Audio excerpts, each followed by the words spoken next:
Fear, the real fear with us. প্রিয় listeners, আসসালামু আলাইকুম। আজকের এই এপিসোডে এমন একটি ঘটনা আপনাদের সামনে উপস্থাপন করতে যাচ্ছি। এই ঘটনাটি অনেক কাল চাপাই পড়েছিল। অল্প সংখ্যক কিছু লোক এই ঘটনা সম্পর্কে অবগত আছেন, তবে সেটা ভিন্নভাবে। সত্যিকার অর্থে এই ঘটনাটির সাথে সংশ্লিষ্ট ব্যক্তি বা আসল রহস্যটা কি ছিল এটা অনেকেই জানেন না। অনেকেই অনুমান করে বিভিন্নভাবে বিভিন্ন কন্টেন্ট তৈরি করেছেন হয়তোবা, কিন্তু এটা সত্যিকার যে রহস্য এটা কি, এটা জানাটা অনেকের জন্য কঠিন ছিল। এই জন্য মূল ঘটনার সাথে বিভিন্ন বিষয়ের নাটকীয়তা যুক্ত হয়েছে। চলুন আজকের সেই রহস্যময় ঘটনাটি আমরা শুনে আসি। আজকের এই ঘটনাটি আমাদেরকে যিনি পাঠিয়েছেন, ওনার দুর্দান্ত কিছু ঘটনা ইতিপূর্বেই আমরা প্রচার করেছি। উনি রেগুলার ঘটনা পাঠান না, তবে একদম শুরু থেকে উনি ঘটনা পাঠিয়ে আসছেন। অনেকদিন পর পর ওনার ঘটনা আমরা পেয়ে থাকি। উনি পশ্চিমবঙ্গের একজন নাগরিক, কলকাতায় ওনার বাড়ি, শোভন দাস তার নাম। প্রিয় লিসেনার্স, আপনারা জানেন যে পশ্চিমবঙ্গে বিশেষ করে সেখানে যে ভৌতিক সাহিত্যগুলো রয়েছে, সেই সাহিত্যগুলোর অধিকাংশ ঘটনাগুলোই বা সেই সাহিত্যগুলো সত্য ভয়ের ঘটনা অবলম্বনেই লেখা, তবে সেখানে সাহিত্যের যে রস সেটার মিশ্রণ রয়েছে, অনেক নাটকীয়তা যুক্ত হয়েছে, যার কারণে মূল বিষয়টা অনেকটাই চাপা পড়ে গিয়েছে যে আসল ব্যাপারটা কি ছিল। তবে অনেক ঘটনাই সত্য, এটা নিঃসন্দেহে বলা যায়। চলুন আজকের ঘটনাটি আমরা শুনে আসি। ঘটনাটি শুরু করার আগে যে কয়েকটি কথা না বললেই নয়। আমাদের এই চ্যানেলে এখনো যারা সাবস্ক্রাইব করেননি তাদেরকে অনুরোধ করব, দ্রুত সাবস্ক্রাইব করে ফেলুন। আমাদের চ্যানেলের সাবস্ক্রাইবার্স যত বাড়বে তাদের কাছ থেকে আর অনেক ঘটনা আমরা পেতে থাকবো, আর সেই ঘটনাগুলো নিয়ে আর অনেকটা পথ আপনাদের সাথে ইনশাল্লাহ আমরা পাড়ি দিতে পারবো। আজকের যে ঘটনাটি, এই ঘটনাটি মূলত যার সাথে ঘটেছিল, তারপরে যেই এলাকাতে তার বংশধরদের বাড়ি রয়েছে, ওনারা বিনীতভাবে অনুরোধ করেছেন যেন এই বিষয়গুলো আমরা হাইড রাখি। তবে হয়তোবা পশ্চিমবঙ্গের অনেকেই এই জায়গা সম্পর্কে অবগত আছেন, সেই বাড়ি সম্পর্কে অবগত আছেন। এতটুকু হিন্টস দিয়ে রাখি, ওইটা একটা রাজবাড়ি, আর ওখানে যে দুর্গাপূজাটা হয় এটা আমাদের মোটামুটি এই উপমহাদেশের লোকদের কাছে বেশ পরিচিত, আর সেখানকার আয়োজনটা মোটামুটি গোটা বিশ্বের কাছে বেশ পরিচিতি লাভ করেছে। শুধু এতটুকুই বলছি। চলুন ঘটনায় চলে যাই। ঘটনাটি শুরু করার আগে এই ঘটনাটি কিভাবে পেলেন সেটা কিন্তু কিছুটা বর্ণনা করা প্রয়োজন। আমরা চেষ্টা করব শোভন ভাই ঠিক যেভাবে ঘটনাটি পাঠিয়েছেন আমি সেভাবে উপস্থাপন করার জন্য, কারণ ওনার লেখাটা অনেক ভালো। আমার মনে হয় আমি আমার নিজের ভাষায় না বলে ওনার ভাষায় যদি আমি বলি আপনাদের বুঝতেও সুবিধা হবে। নর্মালি আমি চেষ্টা করি আমার নিজের ভাষায় বলার জন্য, মাঝে মাঝে কিছু কিছু ঘটনা আমি যিনি পাঠিয়েছেন লিখে তার ভাষায় বলার চেষ্টা করি। তো চলুন শুরু করি। বলছেন শোভন ভাই, গত বছর আমি কলকাতার বইমেলাতে গিয়েছিলাম। সেখানে একটি বইয়ের দোকানে বেশ কিছু বই ঘেটে দেখছিলাম। আমার পাশে একজন ভদ্রলোকও বই দেখছিলেন। প্রথমে অতটা খেয়াল করিনি, আর খেয়াল করারও কিছু নাই, কত মানুষই তো আসছে যাচ্ছে, বই দেখছে, কিনছে, আবার চলে যাচ্ছে। হঠাৎ ওই ভদ্রলোকের সাথে বইয়ের দোকানদারের কয়েকটা বইয়ের দাম নিয়ে কিছুটা দর কষাকষি হয়। একটা পর্যায়ে হালকা কথা কাটাকাটিও শুরু হয়ে যায়। তখন মূলত আমার নজর যায় পাশে, এবং আমি দুজনের মধ্যে বিবাদটা থামিয়ে দিই। এরপরই মূলত আমাদের মধ্যে কথা বলা শুরু হয়। আমি ওনাকে আমার পরিচয় দিই, উনিও যথাক্রমে ওনার পরিচয়টি আমাকে বলেন। কিছু সময় পর আমরা দুজনে মেলার একটি কফি স্টলে দাঁড়িয়ে কফি খেতে খেতে গল্প করছিলাম। হঠাৎ আমার নজর চলে গেল ওনার হাতের ট্রান্সপারেন্ট পলিথিনে ঝুলিয়ে রাখা বাঙালির ভূত নামক বইটির দিকে। আমি হালকা মুচকি হেসে ওনাকে জিজ্ঞাসা করলাম, স্যার, ভূতের গল্প পড়তে ভালো লাগে বুঝি, তা ভূতে বিশ্বাস করা হয় নাকি? উনি হাতের পলিথিনের প্যাকেটটা একবার দেখে কফির কাপে চুমুক দিয়ে আমার দিকে তাকিয়ে মুচকি হেসে বললেন, দেখে নিয়েছেন তাহলে? দীর্ঘ 40 বছরের জীবনে কোনোদিনও ভূত নিজের চোখে দেখিনি, তবে বিশ্বাস করি। আর ভূতের গল্পের বই পড়তে কার না ভালো লাগে, তাই আমারও ভালো লাগে। আমার দীর্ঘদিনের অভ্যাস, সেই অভ্যাস অনুযায়ী আমি ভদ্রলোককে জিজ্ঞেস করেই ফেললাম যে, আপনার ছেলেবেলায় শোনা কোনো ভৌতিক গল্প অথবা পরিচিত মানুষের কাছ থেকে শোনা কোনো ভূতের গল্প জানা আছে কি? উনি উত্তর দিলেন, না, সেরকম তো কিছু আমার জানা নেই। আমি তখন ওনাকে জানালাম, আসলে আমি বিভিন্ন মানুষের কাছ থেকে সত্য ভৌতিক ঘটনাগুলো সংগ্রহ করে থাকি এবং আফনান দ্য হোল ওয়ার্ল্ড নামক একটি ভৌতিক ঘটনা প্রচারের চ্যানেলে প্রচার করে থাকি। এরপরে আমি চ্যানেলটি ইউটিউব থেকে বের করে ওনাকে দেখাই এবং আমার পাঠানো ঘটনাগুলো ওনাকে কিছুটা সময় অল্প অল্প করে শোনালাম।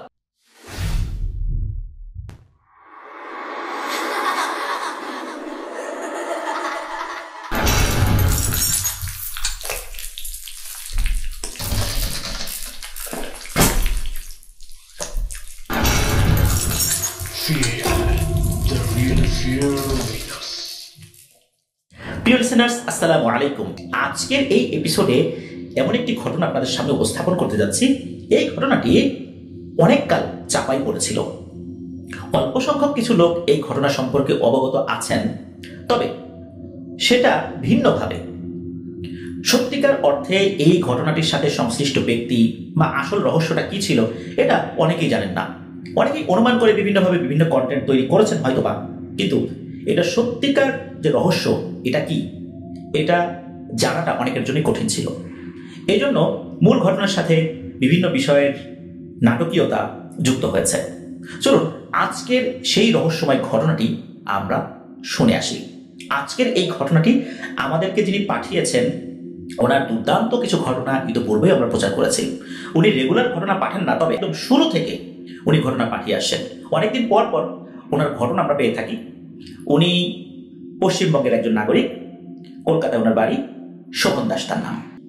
প্রিয় লিসেনার্স, আপনারা জানেন যে পশ্চিমবঙ্গে বিশেষ করে সেখানে যে ভৌতিক সাহিত্যগুলো রয়েছে, সেই সাহিত্যগুলোর অধিকাংশ ঘটনাগুলোই বা সেই সাহিত্যগুলো সত্য ভয়ের ঘটনা অবলম্বনেই লেখা, তবে সেখানে সাহিত্যের যে রস সেটার মিশ্রণ রয়েছে, অনেক নাটকীয়তা যুক্ত হয়েছে, যার কারণে মূল বিষয়টা অনেকটাই চাপা পড়ে গিয়েছে যে আসল ব্যাপারটা কি ছিল।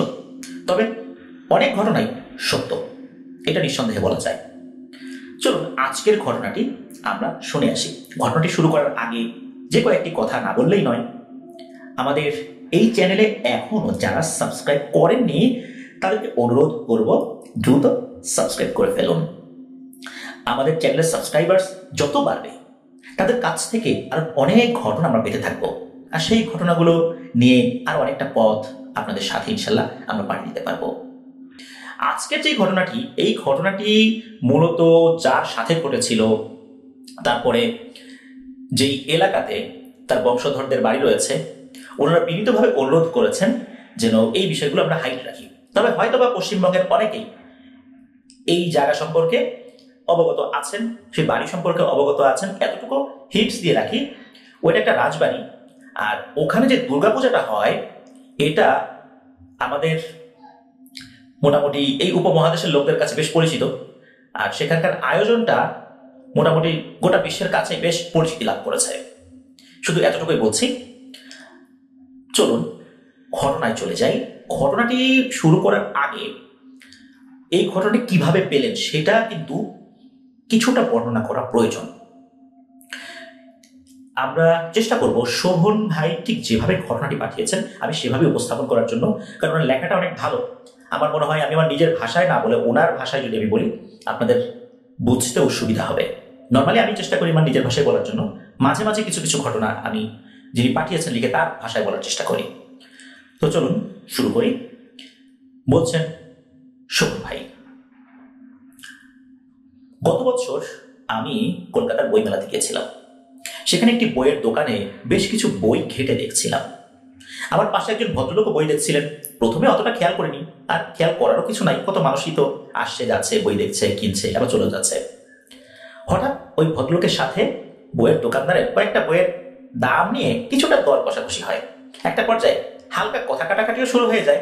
তখন মূলত আমার নজর যায় পাশে এবং আমি দুজনের মধ্যে বিবাদটা থামিয়ে দিই। এরপরই মূলত আমাদের মধ্যে কথা বলা শুরু হয়। আমি ওনাকে আমার পরিচয় দিই, উনিও যথাক্রমে ওনার পরিচয়টি আমাকে বলেন। কিছু সময় পর আমরা দুজনে মেলার একটি কফি স্টলে দাঁড়িয়ে কফি খেতে খেতে গল্প করছিলাম। হঠাৎ আমার নজর চলে গেল ওনার হাতের ট্রান্সপারেন্ট পলিথিনে ঝুলিয়ে রাখা বাঙালির ভূত নামক বইটির দিকে। আমি হালকা মুচকি হেসে ওনাকে জিজ্ঞাসা করলাম, স্যার, ভূতের গল্প পড়তে ভালো লাগে বুঝি, তা ভূতে বিশ্বাস করা হয় নাকি? উনি হাতের পলিথিনের প্যাকেটটা একবার দেখে কফির কাপে চুমুক দিয়ে আমার দিকে তাকিয়ে মুচকি হেসে বললেন, দেখে নিয়েছেন তাহলে? দীর্ঘ 40 বছরের জীবনে কোনোদিনও ভূত নিজের চোখে দেখিনি, তবে বিশ্বাস করি। আর ভূতের গল্পের বই পড়তে কার না ভালো লাগে, তাই আমারও ভালো লাগে। আমার দীর্ঘদিনের অভ্যাস, সেই অভ্যাস অনুযায়ী আমি ভদ্রলোককে জিজ্ঞেস করেই ফেললাম যে, আপনার ছেলেবেলায় শোনা কোনো ভৌতিক গল্প অথবা পরিচিত মানুষের কাছ থেকে শোনা কোনো ভূতের গল্প জানা আছে কি? উনি উত্তর দিলেন, না, সেরকম তো কিছু আমার জানা নেই। আমি তখন ওনাকে জানালাম, আসলে আমি বিভিন্ন মানুষের কাছ থেকে সত্য ভৌতিক ঘটনাগুলো সংগ্রহ করে থাকি এবং আফনান দ্য হোল ওয়ার্ল্ড নামক একটি ভৌতিক ঘটনা প্রচারের চ্যানেলে প্রচার করে থাকি। এরপরে আমি চ্যানেলটি ইউটিউব থেকে বের করে ওনাকে দেখাই এবং আমার পাঠানো ঘটনাগুলো ওনাকে কিছুটা সময় অল্প অল্প করে শোনালাম। আমার একটি ঘটনা শুনে উনি বেশ পছন্দ করেন এবং বলেন,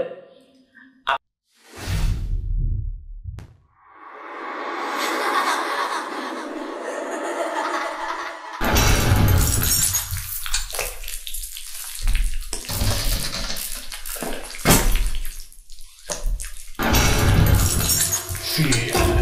The real fear with us. প্রিয় লিসেনার্স, আসসালামু আলাইকুম। আজকের এই এপিসোডে এমন একটি ঘটনা আপনাদের সামনে উপস্থাপন করতে যাচ্ছি। এই ঘটনাটি অনেক কাল চাপাই পড়েছিল। অল্প সংখ্যক কিছু লোক এই ঘটনা সম্পর্কে অবগত আছেন, তবে সেটা ভিন্নভাবে। সত্যিকার অর্থে এই ঘটনাটির সাথে সংশ্লিষ্ট ব্যক্তি বা আসল রহস্যটা কি ছিল এটা অনেকেই জানেন না।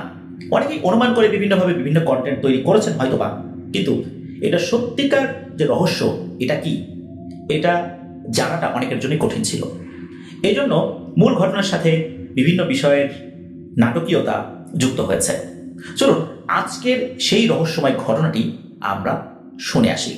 আজকের এই ঘটনাটি আমাদেরকে যিনি পাঠিয়েছেন, ওনার দুর্দান্ত কিছু ঘটনা ইতিপূর্বেই আমরা প্রচার করেছি। উনি রেগুলার ঘটনা পাঠান না, তবে একদম শুরু থেকে উনি ঘটনা পাঠিয়ে আসছেন। অনেকদিন পর পর ওনার ঘটনা আমরা পেয়ে থাকি। উনি পশ্চিমবঙ্গের একজন নাগরিক, কলকাতায় ওনার বাড়ি, শোভন দাস তার নাম। প্রিয় লিসেনার্স, আপনারা জানেন যে পশ্চিমবঙ্গে বিশেষ করে সেখানে যে ভৌতিক সাহিত্যগুলো রয়েছে, সেই সাহিত্যগুলোর অধিকাংশ ঘটনাগুলোই বা সেই সাহিত্যগুলো সত্য ভয়ের ঘটনা অবলম্বনেই লেখা, তবে সেখানে সাহিত্যের যে রস সেটার মিশ্রণ রয়েছে, অনেক নাটকীয়তা যুক্ত হয়েছে, যার কারণে মূল বিষয়টা অনেকটাই চাপা পড়ে গিয়েছে যে আসল ব্যাপারটা কি ছিল। তবে অনেক ঘটনাই সত্য, এটা নিঃসন্দেহে বলা যায়। চলুন আজকের ঘটনাটি আমরা শুনে আসি। ঘটনাটি শুরু করার আগে যে কয়েকটি কথা না বললেই নয়।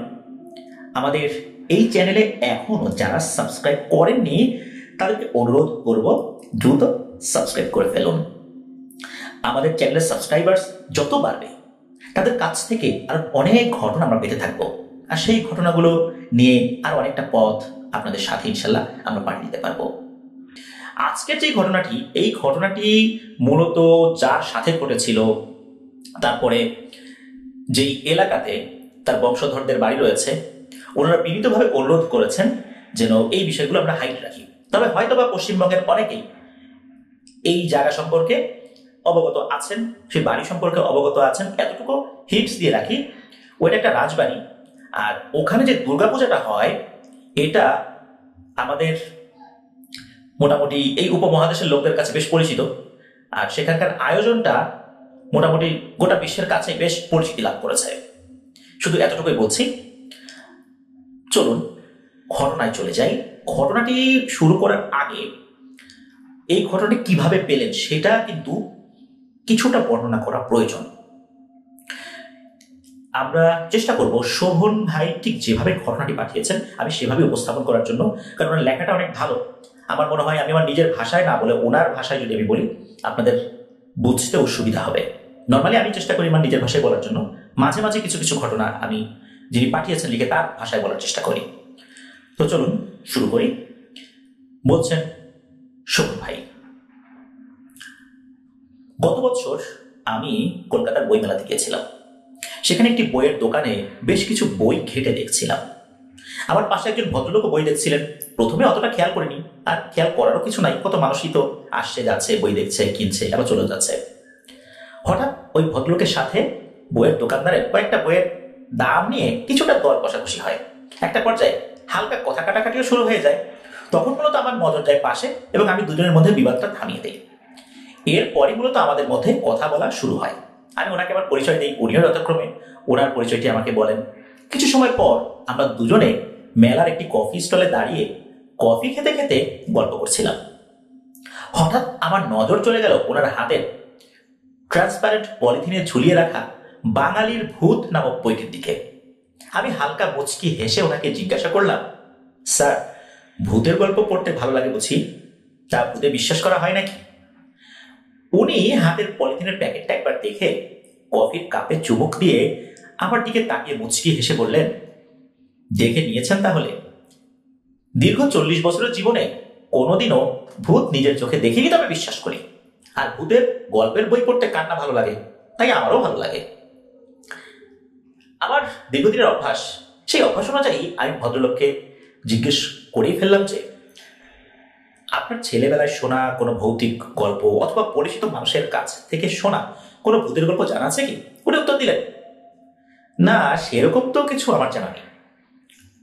আমি তখন ওনাকে জানালাম, আসলে আমি বিভিন্ন মানুষের কাছ থেকে সত্য ভৌতিক ঘটনাগুলো সংগ্রহ করে থাকি এবং আফনান দ্য হোল ওয়ার্ল্ড নামক একটি ভৌতিক ঘটনা প্রচারের চ্যানেলে প্রচার করে থাকি। এরপরে আমি চ্যানেলটি ইউটিউব থেকে বের করে ওনাকে দেখাই এবং আমার পাঠানো ঘটনাগুলো ওনাকে কিছুটা সময় অল্প অল্প করে শোনালাম। হয়েছিল, কি হয়েছিল, এটা কেউ বলতে পারবে না। এই কথা বলে ভদ্রলোক টেবিল ছেড়ে উঠে গিয়ে আরেকটি কাঠের আলমারির ভেতরে একটি লকার খুললেন এবং সেখান থেকে একটি কাঠের বক্স বের করে আনলেন। এরপরে বক্সটি নিয়ে আমার সামনে টেবিলে বসলেন এবং খুবই সন্তর্পণে বক্সটি খুলে একটি লাল মখমলে মোড়ানো কিছু একটা জিনিস বের করে আমার সামনে রাখলেন। মখমলের কাপড়টি সরানোর পর আমি দেখলাম এটা বহু পুরনো একটি চামড়ার বই। বই বলাটা ভুল, এটি একটি ডায়েরি। ডায়েরির বিভিন্ন পাতায় সাল, তারিখ এগুলো দিয়ে বিভিন্ন বিষয় লেখা হয়েছে। বোঝাই যাচ্ছে যখন এই ডায়েরিটি লিখতে কেউ বসতেন তখনই ওই দিনের তারিখ, সাল সেটা লেখা থাকতো, বিশেষ করে ইংরেজি সালটা লেখা থাকতো। উনি এই ডায়েরিটা আমাকে দেখালেন এবং জানালেন যে বছর 25 আগে এই ঘরটি পুনঃসংস্কার করার সময় উনি এই ডায়েরিটা পেয়েছিলেন। কৌতূহলবশত উনি এই ডায়েরিটা পড়ে ফেলেছিলেন এবং সেটা পড়ার পর উনি চাঞ্চল্যকর একটি ঘটনার ব্যাপারে জানতে পেরেছিলেন। ভদ্রলোক আমাকে জানালেন যে ওনার যে পূর্বপুরুষ রাজা, উনি নিজ হাতে এই ডায়েরিতে তার সাথে ঘটে যাওয়া একটি ঘটনা লিখে গিয়েছেন। শুধু এই ঘটনায় লেখা ছিল তা না, অন্যান্য দৈনন্দিন কিছু বিষয় লেখা ছিল, তার মধ্যে এই ঘটনাটা বেশ উল্লেখযোগ্য। ভদ্রলোক ডায়েরিটা আমার দিকে এগিয়ে দিয়ে বললেন, এটা পড়ার আগে আপনাকে কিছু কথা বলতে চাই। আমি বললাম, বেশ তো, বলুন না। ভদ্রলোক বললেন, এই যে ঘরের মধ্যে এত জন্তু জানোয়ারের সব পুতুলগুলো দেখছেন, এগুলো সবই রাজা নিজের হাতে শিকার করেছিলেন। ওনার মতো দক্ষ ও সাহসী শিকারী হয়তো ওই সময় আর কেউ ছিল না। ছিল কিনা এটাও আসলে জানা যায় না। কথিত আছে উনি পরপর 4 দিনে নাকি 13টা বাঘ মেরেছিলেন। আর ওই যে দেয়ালে 2 নলা বিশিষ্ট বিদেশি যে রাইফেলটা রাখা আছে, ওইটা দিয়েই তিনি শিকার করতেন। এই বন্দুকের বর্ণনাও আপনি এই ডায়েরিতে পাবেন। আমি দেখলাম এই বিশাল ঘরের মধ্যে রয়্যাল বেঙ্গল টাইগার থেকে শুরু করে নিয়ে জঙ্গলি মহিষ, চিতাবাঘ, বন্য শূকর, বিশাল জঙ্গলি ভাল্লুক, 4 প্রজাতির হরিণ, কোনো কিছু বাদ ছিল না। এরপরে আমি ডায়েরিটা খুলে খুবই মনোযোগ দিয়ে পড়া শুরু করলাম। আমি দেখলাম আবছা দোয়াতের কালিতে সবকিছু শুদ্ধ বাংলায় লেখা হয়েছে। আমার পড়া শেষ হলো। কখন যে 1 ঘন্টা পার হয়ে গিয়েছে আমার খেয়ালই নেই। ভদ্রলোকটি পাশের ঘর থেকে 2 কাপ চা নিয়ে আমার পাশে এসে বসলেন এবং বললেন, কি বুঝলেন পড়ে? সবকিছু অবাস্তব লাগছে, তাই না? আমারও প্রথমে তাই লেগেছিল, কিন্তু পরে ভেবে দেখলাম একজন প্রভাবশালী রাজা এইসব অবাস্তব ঘটনা ডায়েরিতে কেন লিখে রাখতে যাবেন। আমি ডায়েরিটা পুরোটা পড়ার পর সেই ভদ্রলোকের সাথে এই নিয়ে বেশ কিছুটা সময় আলোচনা করি এবং আমার বোঝার সুবিধার জন্য উনি নিজে আরো 2 বার আমার সেই ঘটনাটি পুরো বর্ণনা করেন নিজের মতো করে। একবার নিজে পড়লাম এবং 2 বার ওনার মুখে পুঙ্খানুপুঙ্খভাবে ঘটনাটির বিষয়বস্তু শোনার পর এই ঘটনাটি একদম প্রথম থেকে শেষ পর্যন্ত গুছিয়ে সাজাতে সক্ষম হয়েছি। একটা কথা না বললেই নয়, ডায়েরির লেখা থেকে যতটুকু জানা যায়, পলাশির যুদ্ধের সাফল্যের পর লর্ড ক্লাইভ খুশি হয়ে রাজাকে ব্রিটিশ সরকারের অধীনে খুবই প্রভাবশালী একজন আমলা পদে নিযুক্ত করেন। রাজার অর্থবিত্তের অভাব তো কখনোই ছিল না, এবার সরকারি সব রকম সুবিধা তার কুক্ষিগত হয়ে গেল। আমি দেখলাম ডায়েরিতে লেখার তারিখ দেওয়া ছিল 24শে জানুয়ারি 1766, কিন্তু বর্ণনা পড়ে যতটুকু বুঝেছি ঘটনাটি শুরু হয়েছিল ওই সময় থেকে আরো 7 মাস আগে। অনুমান করছি হয়তো ঘটনাটি 1765 সালের মাঝামাঝি কোনো সময় হয়েছে বোধ হয়। এবার চলুন ঘটনাটি শোনা যাক। প্রিয় লিসেনার্স, এই ঘটনায় যিনি রাজা ছিলেন তার নামটি শুধু দেব বলে সম্বোধন করছি, কারণ দেবের আগে ওনার যে আসল নাম, এই নামটি বললে সকলেই বুঝে যাবেন। যেহেতু তার পরিবার থেকে এই বিষয়টি প্রকাশ করতে নিষেধ করা হয়েছে, এই জন্য আমরা শুধু দেব শব্দটি উল্লেখ করব। লিসেনারদের কাছে বিনীত অনুরোধ করছি, আপনারা এই ঘটনাটি শোনার পর, বিশেষ করে যারা পশ্চিমবঙ্গে রয়েছেন তারা যদি জেনে থাকেন, আবারও বিশেষভাবে অনুরোধ করছি কেউই কমেন্ট সেকশনে তার আসল নামটা বলবেন না। আবারও বলছি, তার পরিবার থেকে এটা প্রকাশ না করার সত্ত্বেই এই ঘটনাটি শেয়ার করার অনুমতি পাওয়া গিয়েছে। এবার ছিল আসল ঘটনায় ঢুকে যাই। ইস্ট ইন্ডিয়া কোম্পানির শাসন চলছে তখন ভারতবর্ষে। ব্রিটিশ সরকার আইন শৃঙ্খলায় নতুন নতুন পরিবর্তন আনছে। ঠিক সেই রকম এক সময়ে তৎকালীন রাজা দেব ব্রিটিশ সরকারের ভূমি রাজস্ব দপ্তরের একজন আমলা পদে চাকরি শুরু করেছেন। অর্থাৎ ওই দপ্তরে উনি একমাত্র প্রধান, আর ওনার অধীনে সব খাজাঞ্চি, দেওয়ান, জমিদার এবং বিভিন্ন সমস্ত প্রভাবশালী ব্যক্তি, যাদের মাধ্যমে ব্রিটিশ সরকার বিভিন্ন এলাকাগুলো নিয়ন্ত্রণ করতেন। ওই সময়ে তিনি কলকাতা শহরে চাকরি করতেন এবং ওনার জন্য বরাদ্দ ছিল সুবিশাল একটি বাংলো, জুড়ি গাড়ি বা ঘোড়ার গাড়ি, দৌলতখানা, আরো কত কি। তৎকালীন সরকার থেকে বিশেষ কিছু উচ্চপদস্থ পদাধিকারী ব্যক্তিদের এই সমস্ত সুযোগ সুবিধা দেওয়া হতো। রাজা দেব ব্রিটিশ সরকারের জন্য কাজ করলেও দেশের মানুষের প্রতি ওনার আসলে নিষ্ঠুরতা কাজ করতো না। উনি নিজের ক্ষমতা অনুযায়ী যতটুকু পারতেন গরিব অসহায় মানুষদের সাহায্য করতেন। আর ওনার এই স্বভাবসুলভ আচরণ এবং উদার মানসিকতার জন্য অনেক মানুষই তাকে ভক্তি শ্রদ্ধা করতেন। ওনার বাংলোতে একজন উপজাতি ছেলে কাজ করত, যার নাম ছিল সুপল। এই সুপলের পরিবার খুবই গরিব ছিল। সে মূলত এই রাজার ঘোড়াগুলি দেখাশোনা পরিচর্যা করত। এই ছেলেটিও ওনাকে খুব সম্মান করত, কারণ পূর্বে উনি এই ছেলেটিকে তার পরিবারের বিপদের সময় কিছু অর্থ দিয়ে সাহায্য করেছিলেন। রাজা ঘুরতে খুবই পছন্দ করতেন এবং ওনার শিকারের নেশা ছিল চরম। আসলে এটা ওনার একটা শখের মতো ছিল। দেখা যেত উনি কোথাও ঘুরতে গেলে সেখানে শিকার করতে বেরিয়ে পড়তেন। ওই সময় তো বন জঙ্গল অনেক ছিল, বিভিন্ন পশুও ঘুরে বেড়াতো। এখনকার মতো তো এরকম ছিল না সে সময়ের পরিবেশ। উনি বন্য পশু শিকার করে সেগুলো ছাল ছাড়িয়ে সেই ছালের মধ্যে বিভিন্ন জিনিস ভরে ওটাকে দিয়ে পুতুল তৈরি করে সেটা অট্টালিকায় সাজিয়ে রাখতেন। এটা তার এক প্রকার শখের নিদর্শন ছিল বটে, আবার আভিজাত্যের প্রতীকও বলা যেতে পারে। কারণ ওই সময় যারা শিকার করতেন তারা সেই প্রাণীর চামড়া ছাড়িয়ে ওটা দিয়ে পুতুল তৈরি করে রেখে দিতেন একটা বিশেষ প্রক্রিয়ায়, যা আজও বিভিন্ন মিউজিয়ামে দেখা যায় এই পদ্ধতি অবলম্বন করতে। রাজার একটা নিজস্ব বিদেশি রিভলভার ছিল, যেটা দিয়ে 6টা গুলি বের হতো। সেটা দিয়ে 6টা গুলি করা যেত এবং একটা দোনালা রাইফেলও ছিল। উনি শিকারে গেলে ওটা ওনার সাথে নিয়ে যেতেন। একবার কি হয়, উনি নিজের বাংলোর এক পাশে ঘোড়ার যে আস্তাবল ছিল সেখানে যখন উনি গিয়েছেন, তো সেখান দিয়ে যাওয়ার সময় নায়েব মশাইয়ের সাথে কথা বলতে বলতেই আস্তাবলের দিকে ওনার নজর যায়। উনি তাকিয়ে দেখলেন সুপল নামের ছেলেটি সেখানে নেই। ছেলেটিকে সবসময় উনি ওখানেই দেখতেন। উনি তাকিয়ে দেখেন যে ওখানে অন্য একটি ছেলে কাজ করছে। সুপলকে না দেখে ওনার মনের মধ্যে কৌতূহল জায়গাটাই স্বাভাবিক। সবসময় একটা ছেলেকে একই জায়গায় দেখেছেন, আর ছেলেটা খুব ভালো, হঠাৎ করে সে কোথায় গেল। রাজা নায়েবকে জিজ্ঞেস করলেন যে নায়েব মশাই, সুপল ছেলেটি কোথায়, আর তার জায়গায় এই ছেলেটি এখানে কাজ করছে কেন? আপনার কি সুপলকে আবার চাকরি থেকে বের করে দিয়েছেন নাকি? কাজটা ভালো করেননি। নায়েব মশাই উত্তর দিলেন যে না রাজা মশাই, বিষয়টা আসলে ওরকম না। বেশ কিছুদিন আগে ওকে বাড়ি পাঠিয়ে দিয়েছি। ওর গ্রাম থেকে একজন মানুষ এসে খবর দেয় যে তার বাড়িতে একটা সমস্যা হয়েছে, দ্রুত তাকে গ্রামে ফিরে যেতে হবে। তাই সুপল আমার কাছে ছুটি চাইতে এসেছিল, ওকে ছুটি দিয়েছি, তাড়াতাড়ি হয়তো ফেরত আসবে। ওর বাড়ি তো পাহাড়ি এলাকায়, এখান থেকে যেতেও প্রায় 4-5 দিন সময় লাগে, আসতেও 4-5 দিন সময় লাগবে। তাই আশা করছি যে সপ্তাহখানেকের মধ্যেও চলে আসবে। রাজাকে বাইরে দাঁড়িয়ে থাকতে দেখে অন্য ছেলেটি ছুটে এসে হাত জোর করে ওনাকে জিজ্ঞেস করেন যে হুজুর, আপনি কি বেরোবেন? আমি কি ঘোড়ার গাড়ি রেডি করব? রাজা বললেন না, এখন সেটার প্রয়োজন নেই।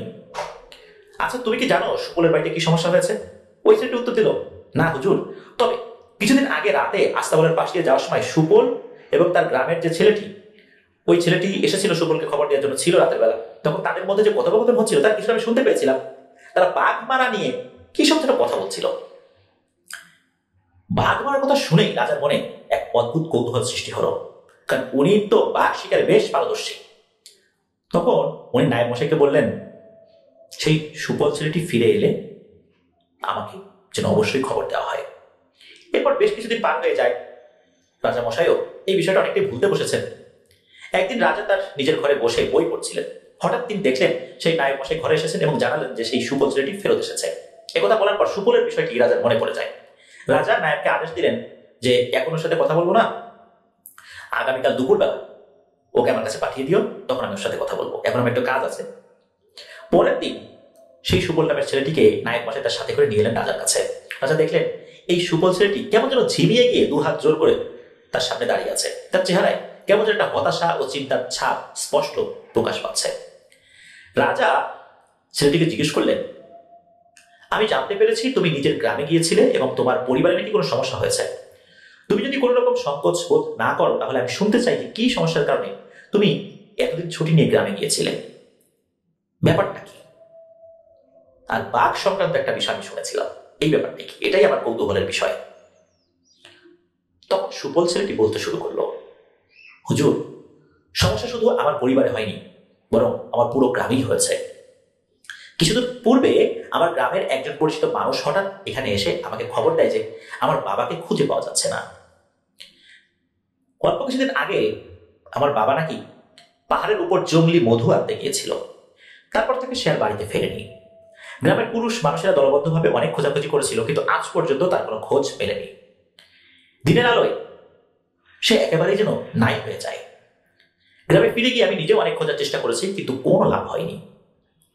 গ্রামের মানুষেরা আমায় জানায় যে আমার বাবাকে নাকি আর কোনোদিনও খুঁজে পাওয়া যাবে না, কারণ উনি জীবিত নেই। শুধু আমার বাবাই নয়, এখন পর্যন্ত প্রায় 7 জন মানুষ এবং বেশ কিছু গবাদি পশু গ্রাম থেকে নিখোঁজ হয়ে গিয়েছে। আজ পর্যন্ত তাদের কোনো খোঁজ মেলেনি। তারা যে কোথায় চলে গিয়েছে কেউ কিছু বলতে পারে না। তাদের মৃতদেহের কোনো অংশ কোথাও পাওয়া যায় না। আমি গ্রামের মানুষের কাছে প্রশ্ন করলাম যে তারা কি করে এতটা নিশ্চিত হলো যে এই মানুষগুলো জীবিত নেই বা আমার বাবা জীবিত নেই। তখন গ্রামের মানুষ এক এক করে কিছু ঘটনা বলতে শুরু করে। তার মধ্যে একটি ঘটনা জানতে পারা যায়। বেশ কিছুদিন আগে আমাদের গ্রামে একজন মানুষ প্রকৃতির ডাকে সাড়া দেওয়ার জন্য তার কুড়ে ঘর থেকে বাইরে বেরিয়ে আসে। তখন আকাশে চাঁদের ঝকঝকে আলোয় বাইরের পরিবেশ একদম স্পষ্টভাবে দেখা যাচ্ছিল। সে কাজ শেষ করে যখন ঘরের দিকে সবে 2 পা এগিয়েছে, এমন সময় ধূপ ধূপ ধূপ ধূপ একটা শব্দ শুনতে পায়। মনে হচ্ছে বিশাল দেহি কোনো প্রাণী তার বড় বড় ভারী কদম ফেলে দৌড়ে পাহাড়ের ঢাল দিয়ে উপরে উঠে আসছে। সে রীতিমতো ভয়ে একটা গাছের নিচে দাঁড়িয়ে চুপচাপ দেখতে থাকে যে কি আসছে। হঠাৎ সেই ধূপ ধূপ শব্দটা অনেকটা কাছে এসে যেন থেমে যায়। সেই মানুষটি এদিক ওদিক তাকাচ্ছে দেখার জন্য। হঠাৎ খুব অল্প সময়ের মধ্যে ওনার কয়েক হাত সামনে ধপাস করে বিশাল কি যেন একটা লাফ দিয়ে পড়ল। সেই মানুষটা প্রচন্ড ভয় পেয়েছে। উনি এতটা ভয় পেয়েছে যে মাটিতে পড়ে হাত পা দিয়ে ঘষে ঘষে পিছু হতে শুরু করেছে। পিছনে একটা গাছের সাথে উনি একদম সেটে গিয়ে জুবুথুবু হয়ে দেখছে। এটা বিশাল বড় দেহের কৃষ্ণ বর্ণের একটা বাঘ, যার বড় বড় দুটো চোখ চলাচল করছে। সেই চোখ দিয়ে যেন বাইরের আলো বিচ্ছুরিত হচ্ছে। এই কালো বাঘটি একটি ষাঁড়ের দেহ থেকেও প্রায় 2-4 হাত বড়। চাঁদের আলোয় তার বিশাল কালো শরীরটা চকচক করছে। তিনি আরো দেখলেন এই বিশাল কালো বাঘটি মুখে কামড়ে ধরে রেখেছে একটা আস্ত গরুকে। সেই মানুষটি তখন বুঝতে পারে যে এতক্ষণ যে ধূপ ধূপ শব্দ তিনি শুনতে পাচ্ছিলেন সেটা এই বাঘের পায়ের শব্দ ছিল। সম্ভবত গ্রামের কোনো মানুষের বাড়ি থেকে এই গরুটাকে নিয়ে সে দৌড়ে পালিয়ে আসছিল। হয়তো লোকটি এই রাস্তার মাঝে পড়ে গিয়েছে আর ওই বাঘটিও বুঝতে পেরেছে, তাই লাফ দিয়ে ওই লোকটির সামনে এসে দাঁড়িয়ে গিয়েছে। হঠাৎ সেই বিশাল দৈত্যাকার কালো বাঘটি মুখ থেকে মৃত গরুটি ফেলে দিয়ে মুখটা হা করে প্রচন্ড জোরে একটা গর্জন করে। সেই বাঘের গর্জনে চারদিকে যেন কেঁপে উঠল। বাঘটি যখন হা করেছে, উনি দেখেন এই বাঘের মুখ এতটাই বড় হয়ে গিয়েছে যে একবারে যে কোনো মানুষ অথবা ছোটখাটো একটা গরুকে এক নিমিষেই গিলে ফেলতে পারবে। আর এর দাঁতগুলো এতটাই বড় বড় যে কোনো বাঁশ, বিশেষ করে মোটা গাছের আগাও এর কাছে সরু লাগবে। সেই লোকটি এই দৃশ্য দেখে এতটাই ভয় পেয়েছে যে তার পুরো শরীরটা কাঁপাকাঁপি শুরু করে দিয়েছে। তার বাঘের মুখ এত বড় হওয়ার কথা নয়, আর এত বড় বাঘ এটা তো হয়ও না। কিছুক্ষণের মধ্যে ওই লোকটি দেখলো যে সেই বাঘটি আরো একটি ভয়ঙ্কর এক গর্জন দিয়ে ওই গরুটিকে কামড়ে ধরে পাহাড়ের উপর দিকে এক লাফ দিল এবং বাতাসে যেন ধোয়ার মতোই মিশে গেল। লোকটি এসব সহ্য করতে পারলো না, ওই গাছের নিচেই জ্ঞান হারিয়ে ফেলে। এর মধ্যে ওই বাঘের গর্জন কিন্তু গ্রামের অনেকেই শুনেছিল, কিন্তু ভয়ে কেউ বাইরে বেরিয়ে হয়নি। সকালবেলা সেই মানুষটির বাড়ির লোকজনরা গ্রামের অন্যান্য মানুষদেরকে নিয়ে তাকে খুঁজতে বের হয়, সেই গাছের নিচে অজ্ঞান হয়ে পড়ে থাকতে দেখে এবং তাকে বাড়িতে নিয়ে যাওয়ার ব্যবস্থা করে। শুধু এই নয়, গ্রামের অনেক মানুষই সেই জায়গায় একটি বিশাল বড় বাঘের পায়ের ছাপ দেখে খুবই ভয় পেতে থাকে। এরপর যখন সেই লোকটির জ্ঞান ফেরত আসে, তখন সে রাতের বেলা দেখা পুরো ঘটনাটি সকল মানুষকে বিস্তারিতভাবে বলে এবং সেখানে থাকা অনেকেই বলে যে গতকাল গভীর রাত্রে একটা বাঘের গর্জন শুনে তাদেরও ঘুম ভেঙে গিয়েছিল, কিন্তু ভয়ে তারা কেউ বাইরে বের হবার সাহসই করে নাই। খোঁজখবর নিয়ে জানা যায় যে সেই গ্রামের একজন মানুষের বাড়ি থেকে গরু নাই হয়ে যায়। ওই রাত্রেই ওই লোকটার গোয়াল থেকে একটা গরু নাই। এই ঘটনার পর থেকে গ্রামের গরু ছাগল ছাড়া মানুষরাও নিখোঁজ হতে শুরু করে। আজ পর্যন্ত তাদের কোনো হদিসই মেলে নাই। গ্রামের মানুষদের দৃঢ় বিশ্বাস এই দৈত্যাকার মায়াবী কালো বাঘ মানুষকে নিয়ে যাচ্ছে। গ্রামবাসীরা বাঘ ধরার জন্য ঢাক ঢোল বাজিয়ে দিনের আলোয় পাহাড়ের আনাচে কানাচে চষে বেরিয়েছে, কিন্তু সেই কালো বাঘের কোনো দেখাই পায়নি। কিন্তু কিছু কিছু জায়গায় বড় বড় বাঘের পায়ের ছাপ ঠিকই খুঁজে পেয়েছিল। এভাবে একবার নয়, বহুবার গ্রামবাসীরা অভিযান চালিয়ে চূড়ান্তভাবে ব্যর্থ হয়েছে। কিছু কিছু মানুষ নাকি দিনের বেলায়ও সেই দৈত্যাকার কালো বাঘটিকে জঙ্গলের এক জায়গা থেকে অন্যদিকে যেতে দেখেছে। হঠাৎ চোখের সামনেই নাকি অদৃশ্য হয়ে যায়। এই বাঘ যে কোথা থেকে আসে, কোথায় যে হারিয়ে যায়, কেউ কিছুই বলতে পারে না। গ্রামের সকল মানুষ এই মায়াবী দৈত্যাকার কালো বাঘের আতঙ্কে কাজকর্ম বাদ দিয়ে দিনের আলোতেও ঘরের বাইরে বের হতে ভয় পাচ্ছে। ছেলেটি কথাগুলো বলল। রাজা দেব সব কথা মনোযোগ দিয়ে শুনলেন এবং মনে মনে কিছুক্ষণ চিন্তা করলেন যে আমি এতদিন যাবৎ অনেক প্রাণী তো শিকার করেছি, বাঘও মেরেছি বটে, কিন্তু এইরকম কালো বাঘ হতে পারে, এত বড় হতে পারে, এটা তো আমার জানা ছিল না। আর আমি এই ধরনের বাঘ আগে কখনো শিকার করিনি। এই ছেলের বর্ণনা অনুযায়ী সেই বৃহৎ আকার কালো বাঘের শিকার যদি আমি করতে পারি, তাহলে সেই গ্রামের মানুষদের জীবন তো আমি রক্ষা করতেই পারবো, সেই সাথে আমার ক্যারিয়ারে নতুন একটি অধ্যায় যোগ হবে। রাজা একটি দীর্ঘশ্বাস ছেড়ে সুফলকে জিজ্ঞেস করলেন, তোমার গ্রামের পুঙ্খানুপুঙ্খ ঠিকানাটা বলো, যেদিক দিয়ে আমরা যেতে পারি। সুফল উত্তর দিল, হুজুর, এখান থেকে উত্তর পশ্চিম প্রান্তে আরাবল্লী পর্বতের পাদদেশে রয়েছে আমাদের গ্রামটি। রাজামশাই নায়েব মশাইকে নির্দেশ দিলেন সাহসী বেশ কিছু সিপাহীদের তৈরি হতে, আর আগামীকাল সূর্যোদয়ের সাথে সাথেই সেই গ্রামের উদ্দেশ্যে ছদ্মবেশে যাত্রা শুরু করতে হবে। রাজামশাই নায়েব মশাইকে এটাও বলে দিলেন যে একটা কথা মাথায় রেখো, আমরা এই অভিযান খুবই গোপনভাবে করব।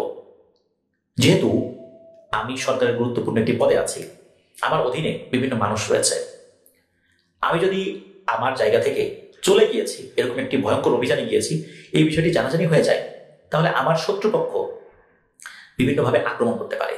এই জন্য এই অভিযানের কথা কেউ কোনোভাবেই যেন জানতে না পারে। সবাই জানবে আমি সরকারের কোনো গুরুত্বপূর্ণ কাজেই বাইরে বেরিয়েছি। আর সুফল, তুমি আমাদেরকে দিক নির্দেশনা দিয়ে সামনে এগিয়ে নিয়ে যাবে। পরিকল্পনা অনুযায়ী রাজা পরের দিন যাত্রা শুরু করলেন সেই গ্রামের দিকে। অনেক পথ অতিক্রম করে 5 দিনের মাথায় রাজা সেই গ্রামে পৌঁছলেন। তখন কিন্তু যে রাস্তাগুলো ছিল, এই রাস্তা দিয়ে ঘোড়ার গাড়ি নিয়ে যাওয়া সম্ভব ছিল না বলে এই এতটা পথ পায়ে হেঁটে যেতে হয়েছে। সাথে খাবার দাবার তো ছিলই, তাঁবু তৈরি করার বিভিন্ন সরঞ্জামাদি ছিল, যার কারণে আস্তে আস্তে যেতে হয়েছে বলে সময়টা একটু বেশি লেগেছে। তখন বিকেল গড়িয়ে অন্ধকার হওয়া শুরু হয়েছে সবে। পাহাড়ের সন্ধ্যা খুব তাড়াতাড়ি নামে। রাজামশাই দেখলেন গ্রামে কোনো সারা শব্দ নেই, চারদিকে নিস্তব্ধ, সব ঘরবাড়ির দরজা জানালাও বন্ধ। গ্রামে মানুষের বসবাস থাকলে একটা অন্যরকম পরিবেশ বিরাজ করে, কিন্তু রাজার মনে হচ্ছে এই গ্রামে কোনো প্রাণী নেই। তখন রাজা সেই সুবল ছেলেটিকে এবং সিপাহীদের আদেশ দিলেন যে গ্রামবাসীদের খবর দিতে, তারা যে এখানে এসেছে গ্রামবাসী যেন তাদেরকে সাহায্য করে। কিছু সময় পর দেখা গেল সেই ঘরবাড়িগুলো থেকে এক করে লোকজন ভয়ে ভয়ে সেখানে এসে উপস্থিত হলো এবং রাজার সাথে বেশ কিছুক্ষণ কথা বললো। রাজা যতদিন না সেই বাঘকে মারতে পারছেন ততদিন এই জায়গা ছেড়ে যাবেন না বলে গ্রামবাসীদের আশ্বাস দিলেন এবং নিশ্চিন্ত মনে থাকতে বললেন। এরপর রাজার ভৃত্যরা সেখানে রাতে রাজার থাকার ব্যবস্থা করলেন, খাওয়া দাওয়ার ব্যবস্থা করলেন। রাত যখন গভীর, রাজা কোনোভাবে ঘুম আসছে না, কিভাবে সেই কালো বাঘকে মারবেন এইসব ব্যাপারে তিনি শুয়ে শুয়ে চিন্তা করছেন। হঠাৎ তিনি শুনতে পেলেন বাঘের গর্জন, আর শব্দটা কিন্তু খুব একটা দূর থেকে আসছে না। তিনি বুঝতে পারলেন সেই বাঘ কিন্তু তার আশেপাশেই আছে।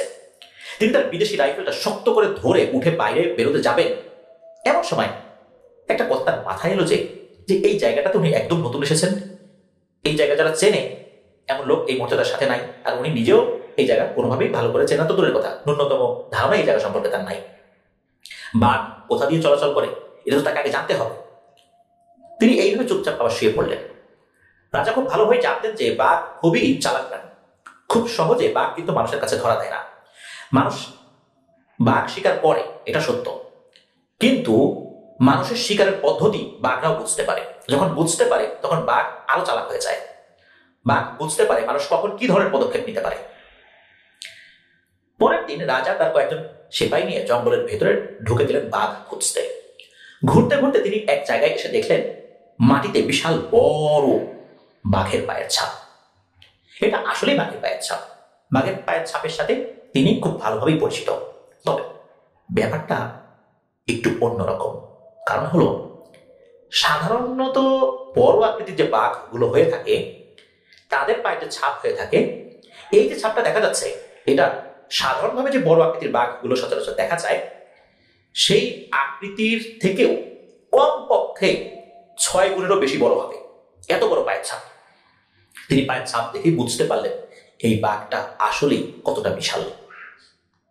সারাদিন এদিক ওদিক খোঁজার পরও তিনি বাঘের টিকিটার দর্শনও পেলেন না। এদিকে দিন শেষে অন্ধকার ঢেকে যেতে শুরু করে চারদিকে। রাজা থাকার জন্য জঙ্গলের মাঝেই তাঁবু খাটিয়ে থাকা খাওয়ার ব্যবস্থা করলো সিপাহীরা। খাওয়া দাওয়ার পরে যখন সিপাহীরা গভীর ঘুমে আচ্ছন্ন, তখন রাজা কিন্তু ঠিকই জেগে রয়েছেন এবং মনে মনে চিন্তা করছেন এই বাঘ অন্য 8-10টা বাঘের মতো নয়। প্রথমত এর আকার অনেক বিশাল, আর এই বাঘ খুবই ধূর্ত। একে ধরা বা একে শিকার করা মোটেও সহজ কাজ হবে না। ঠিক এমন সময় দূর থেকে সেই বাঘের ডাকের শব্দ রাজার কানে ভেসে এলো। তিনি লাফ দিয়ে বিছানা ছেড়ে উঠে পড়লেন এবং পোশাক পরে তার তলোয়ারটা কোমরে গুজে দোনালা বিদেশি রাইফেলটা কাঁধে নিয়ে তাঁবুর বাইরে বেরিয়ে গেলেন। বাইরে বেরিয়ে তিনি তড়িঘড়ি করে সিপাহীদের ডাক দিলেন, কিন্তু তার ডাক শুনে কেউ বাইরে এলো না। বেশ কয়েকবার জোরে জোরে ডাকার পরও যখন কেউ আসলো না, তখন রাজা কিছুটা রাগান্বিত হয়ে সিপাহীদের তাঁবুতে ঢুকে গেলেন।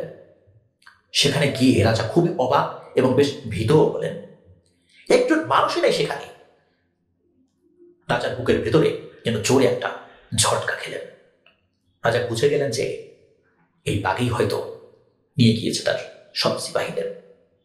কিন্তু একটা বাঘ এতগুলো মানুষকে কিভাবে নিয়ে গেল?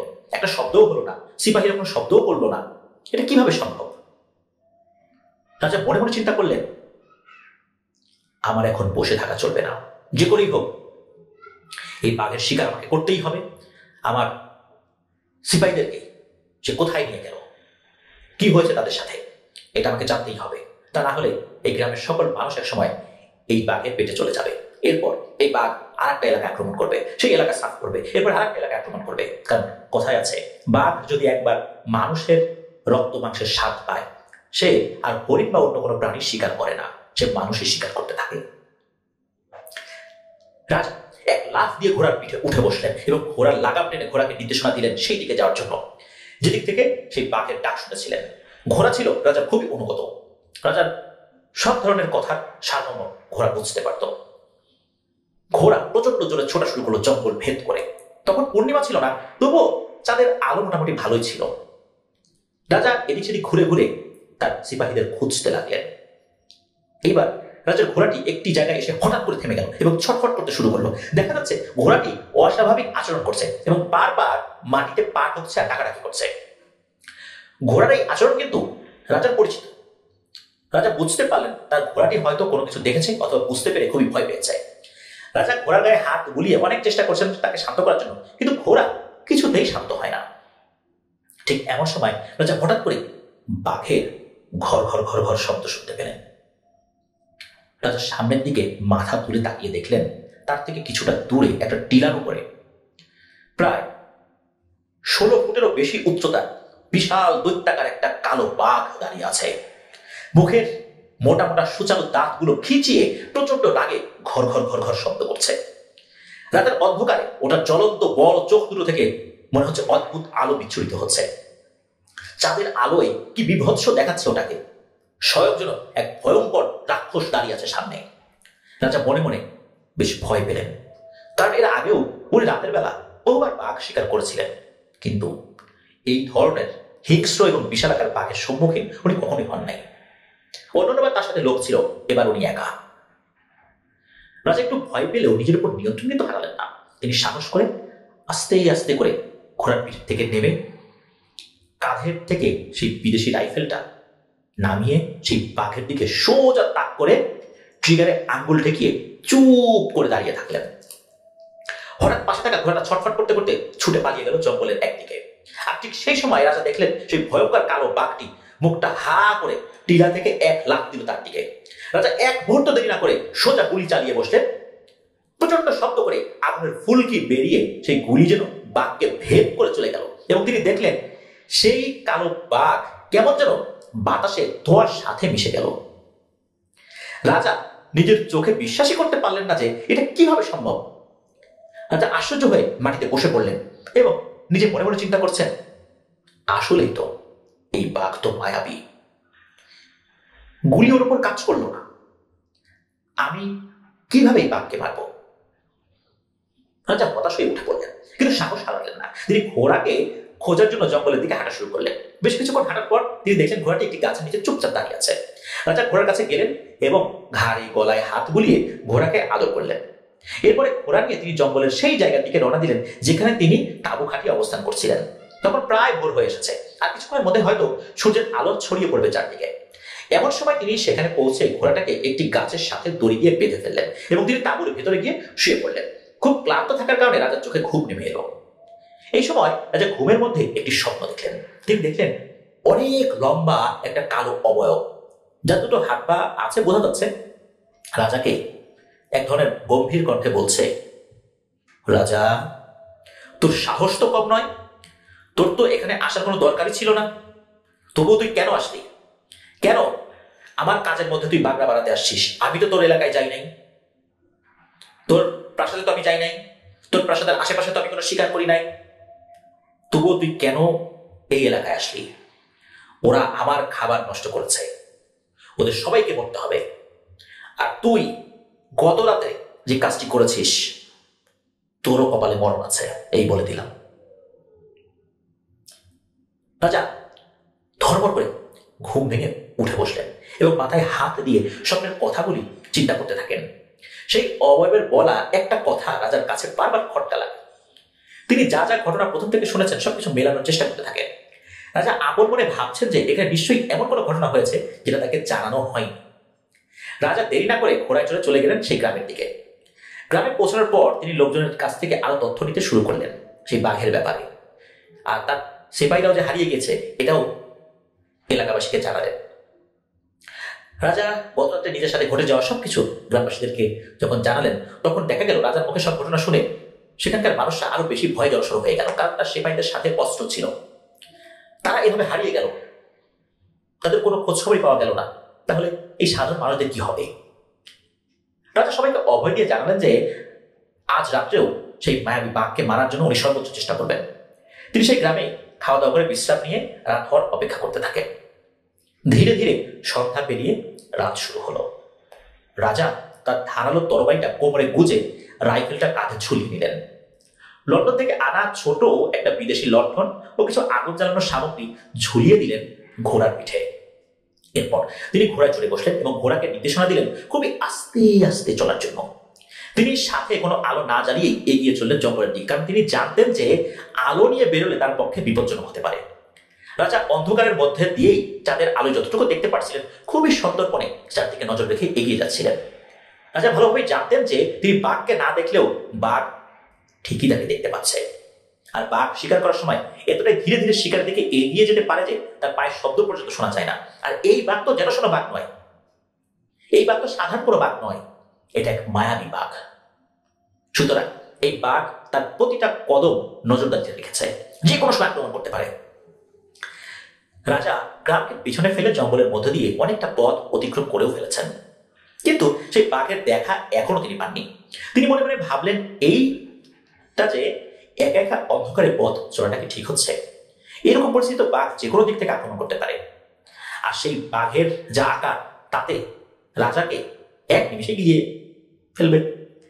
রাজা একটা নিরাপদ জায়গা খুঁজতে লাগলেন যেখান থেকে বসে উনি চারদিকে নজর রাখতে পারেন। তিনি সামনে একটা ফাঁকা জায়গা দেখলেন। এই জায়গাটা চারদিক থেকে জঙ্গলে বেষ্টিত। ফাঁকা জায়গাটার মাঝখানে একটা খুবই পুরনো বেশ লম্বা মোটা গাছ রয়েছে। রাজা সোজা চলে গেলেন সেই গাছটার কাছে এবং সাথে থাকা ছোট লণ্ঠনটি জ্বালালেন। বেশ আলো ছড়িয়ে গেল জায়গাটায়। তিনি সেই আলোয় দেখলেন সেই গাছের নিচে এক এক করে পাথর দিয়ে সাজিয়ে একটি বেদির মতো করা আছে, আর সেই বেদির আশেপাশে কিছু মাটির সরা বা মালসা করে রয়েছে। রাজা এই জায়গাটা দেখে একটু আশ্চর্য হলেন। রাজা বুদ্ধি করে তার ঘোড়াটাকে দড়ি দিয়ে সেই গাছের সাথে আলগাভাবে বেঁধে দিলেন, খুব বেশি শক্ত করে বাঁধেন নাই। এরপরে তিনি লণ্ঠনটি নিভিয়ে দিয়ে সেই গাছে ওঠার চেষ্টা শুরু করলেন। রাজা তার ঘোড়ার পিঠের উপর দাঁড়িয়ে গেলেন এবং এক লাফ দিয়ে সেই গাছের একটা মোটা ডালের সাথে ঝুলে পড়লেন। অনেক চেষ্টা করে তিনি গাছের একটা মোটা ডালের উপর চড়ে বসলেন এবং তার পিঠটা গাছের মোটা অংশের সাথে হেলান দিয়ে ঠেকিয়ে মোটামুটি আরাম করে বসার চেষ্টা করলেন। কারণ হচ্ছে উনি যদি বন্দুক থেকে গুলি করেন তখন পেছন থেকে একটা বেশ জোরালো ধাক্কা লাগে। পেছনে যদি কোনো সাপোর্ট না থাকে তাহলে কিন্তু উনি গাছ থেকে পড়ে যেতে পারেন। এই জন্যই বলতো ওনার পিঠটা হেলান দিতে উনি বেশ মোটা আকারে শক্ত একটা জায়গা বের করে নিয়েছেন। এইভাবে অনেকক্ষণ উনি বসে আছেন, চোখে হালকা তবদা ভাবও লেগে এসেছে। হঠাৎ দূর থেকে ধূপ ধূপ ধূপ ধূপ শব্দ ভেসে এলো তার কানে। ক্ষণিকের মধ্যে রাজার চোখ থেকে ঘুম যেন উড়ে গেল। তিনি কাঁধ থেকে দোনালা রাইফেলটা নামিয়ে একদম রেডি হয়ে চুপচাপ বসে রইলেন। রাজা গাছের উপর থেকে চাঁদের আলোয় একেবারে পরিষ্কার দেখতে পেলেন কিছু যেন দূর থেকে জঙ্গলের গাছপালা ভেঙে ভেদ করে ছুটে আসছে তার দিকে। রাজা ততক্ষণে বুঝে গিয়েছেন সেই বিশাল মায়াবী কালো বাঘ ভারী কদম ফেলে গাছপালা ভেঙে প্রচন্ড আক্রোশে ছুটে আসছে তার দিকে। অন্যদিকে রাজার ঘোড়াটি ভয়ে চিৎকার করতে করতে প্রচন্ড লাফালাফি শুরু করে দিয়েছে। রাজা উপর থেকে ঘোড়ার সাথে কথা বলে শান্ত করার চেষ্টা করছেন, কিন্তু ঘোড়া কোনো কথাই শোনে না। রাজা বললেন মহাবিপদে। তিনি ঘোড়াকে শান্ত করবেন না বাঘের উপর নজর রাখবেন কিছু বুঝতে পারছেন না। এমন সময় সেই ঘোড়াটি সামনের পা দুটো উঁচু করে এক দৌড় দিল জঙ্গলের ভেতরে। আলতো বাঁধনটা ঘোড়াটি লাফালাফি করে খুলেই ফেলেছিল। রাজা সেই দিকে আর অতটা মনোযোগ দিলেন না।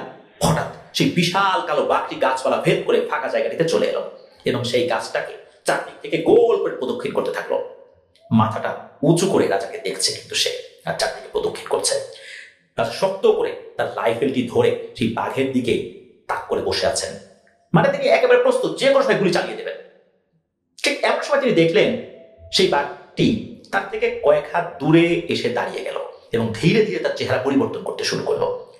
রাজা আশ্চর্য হয়ে দেখলেন এই বাঘটি একটা মানুষের মতো অবয়বে পরিণত হলো, যার উচ্চতা বেশ লম্বা, গাঢ় কৃষ্ণবর্ণের, মুখমণ্ডল লম্বা লম্বা দাড়ি চুলে ভরা, উচ্চতা 16 থেকে 20 ফুটের মতো হতে পারে আনুমানিক।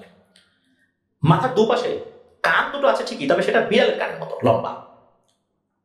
ওই অভাবটা কোনো পশুর ছাল বা চামড়া জাতীয় কোনো জিনিস তৈরি করা একটা কিছু পড়ে আছে। আর লম্বা লম্বা তীক্ষ্ণ নখ বিশিষ্ট এক হাতে বর্ষা জাতীয় একটি অস্ত্র নিয়ে জ্বলন্ত চোখ দিয়ে এক দৃষ্টিতে রাজার দিকে তাকিয়ে আছে। রাজা দেব যতই সাহসী হন না কেন, এই অদ্ভুত দৃশ্যটি দেখে উনি বেশ ভয় পেতে শুরু করে দিয়েছেন। তার হাত কাঁপাকাঁপি শুরু হয়ে গিয়েছে, কারণ কোনো ভয়ঙ্কর একটি বাঘকে এইরকম একটি অবয়বে আসতে দেখলে কার না ভয় লাগবে, কারণ এটি তো কোনো বাঘ নয়। রাজা জানতেন যে উনি সাধারণ কোনো বাঘ যাদের উপর গুলি কাজ করে এমন কোনো জিনিসকে মারতে পারবেন, কিন্তু এইটাকে উনি কিভাবে মারবেন এটা ওনার বোধগম্য হচ্ছিল না। হঠাৎ করে সেই অবয়বটি কথা বলে উঠল। অবয়বটি বলল, হ্যাঁ রে রাজা, বলেছিলাম না আমি তোকে তোর কপালে মরণ আছে। আমি ইচ্ছা করেই তোকে এই জায়গাটাতে নিয়ে এসেছি। এটা আমার জায়গা। আর এই যে গাছটার উপর তুই উঠেছিস, এই গাছের নিচেই এখন তোকে পুঁতে রাখবো। তোর কথা কেউ জানতে পারবে না, তোর প্রজারাও কখনো জানতে পারবে না তুই কোথায় হারিয়ে গিয়েছিস।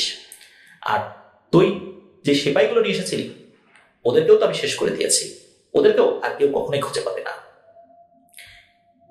এই বলেই সেই অবাবটি গাছের দিকে এগিয়ে যেতে শুরু করে। রাজার সাথে সাথে রাইফেলটা দিয়ে গুলি চালিয়ে দিলেন। প্রচন্ড শব্দ করে আগুনের ফুলকি ছড়িয়ে গুলি ছুটে গেল, কিন্তু সেই গুলি যেন ছুটেই পারল না সেই অবয়বকে। রাজা দ্বিতীয়বারও গুলি করলেন, কিন্তু এবারও সেই গুলি ছুটে পারল না সেই অবয়বকে। হঠাৎ করে ওই অবয়বটি হাতটা লম্বা করে দিয়ে এক হাত দিয়ে রাজাকে আঘাত করলো। রাজা গাছ থেকে ছিটকে মাটিতে লুটিয়ে পড়লেন। প্রচন্ড ব্যথা পেলেন কোমরে, মেরুদণ্ডে, হাতে, পায়ে। হাত থেকে বন্দুকটা অন্যদিকে পড়ে গেছে। রাজা অসহ্য যন্ত্রণায় মাটিতে গড়াগড়ি দিচ্ছেন। ঠিক এই সময় ওই অবয়বটা লম্বা হাত দিয়ে রাজার পোশাক ধরে শূন্যে তুলে ফেলেন এবং মুখটা সামনে এনে বলে, রাজা, আজকের পরে তোকে কেউ খুঁজে পাবে না। যেমনটা অন্যদের বেলায় হয়েছে তোর বেলায় এটাই হবে। এই বলে আবার তাকে ছুঁড়ে ফেলে দেয় মাটিতে। রাজা পড়ে গিয়ে ব্যথায় কাঁপতে থাকে। তিনি বুঝতে পারেন যে এই ভয়ঙ্কর অপশক্তি থেকে তার বেঁচে ফেরার সম্ভাবনা খুবই কম। গায়ের জোরে উনি কখনোই এর সাথে পেরে উঠবেন না। উনি দেখলেন ওর হাতে একটা বর্শা ছিল, বা অন্য হাতে এখনো আছে। তাহলে ধারালো অস্ত্র ওর উপর কাজ হলেও হতে পারে, যেহেতু বন্দুকের গুলি তার উপর কাজ করছে না। রাজা কোন রকমে উঠে জঙ্গলে পালাতে শুরু করলেন। রাজার আসলে ওইটার সাথে মোকাবেলা করার মতো সাহস ওই সময় ছিল না। রাজা শরীরের সমস্ত শক্তি দিয়ে দৌড়ে পালানোর চেষ্টা করছেন। এভাবে তিনি ছুটতে ছুটতে এগিয়ে যাচ্ছেন। হঠাৎ করে পেছন থেকে সেই ধূপ ধূপ ধূপ ধূপ শব্দটি শুনতে পেলেন। রাজা বুঝে গেলেন ওই অবয়বটি আবার দৈত্যাকার বাঘের রূপ নিয়ে তার পেছনে ছুটে আসছে। তিনি আরো জোরে পালানোর চেষ্টা করলেন, কিন্তু পারলেন না। হঠাৎ সেই বিশাল কালো বাঘটি এক লাফ দিয়ে রাজার ঠিক সামনে এসে দাঁড়ালো। এক থাবা দিয়ে রাজাকে ছিটকে দূরে ফেলে দিল। এইবার রাজা অনুভব করলেন যে তার শরীরে আর পালানোর মতো কোনো শক্তি অবশিষ্ট নেই। তিনি তার সব শক্তি হারিয়ে ফেলেছেন। অন্যদিকে সেই ভয়ঙ্কর বাঘটি তার দিকে তাকিয়ে লাগে ঘর ঘর ঘর ঘর শব্দ করছে। হঠাৎ সেই বাঘটি জোরে গর্জন করে এক লাফ দিল রাজার দিকে। রাজার কোমরে একটি তরবারি ছিল। এক মুহূর্ত দেরি না করে তিনি সেই তরবারি বের করে উঁচু করে ধরলেন বুকের উপর। কালো বাঘটি উড়ে এসে লাফ দিয়ে পড়লো রাজার শরীরের উপরে। আর সেই সময় রাজার হাতে থাকা তরবারি বাঘের চোয়ালের নিচে ভেদ করে মাথা পর্যন্ত গিয়ে বিঁধে গেল। সাথে সাথে গল গল করে রক্ত বেরিয়ে রাজার পুরো শরীর ভিজে গেল। তিনি বুঝলেন যে সেই মায়াবী কালো বাঘের মৃত্যু হয়েছে। রাজা কোন রকমে নিজেকে টেনে সেই বাঘের নিচ থেকে হামাগুড়ি দিয়ে বের হলেন। এরপর অবশ্য নিজের জ্ঞান আর রাখতে পারেন নাই, উনি অজ্ঞান হয়ে যান। উনি পুরো একদিন ওই স্থানে অচেতন অবস্থায় পড়েছিলেন। একদিন কেটে যাওয়ার পরে যখন ওনার কোনো খোঁজ খবর পাওয়া যাচ্ছিল, তখন গ্রামবাসীরা খুবই দুশ্চিন্তা করতে থাকে। এদিকে সুপল ছেলেটি সেও খুব ভয় পেতে থাকে।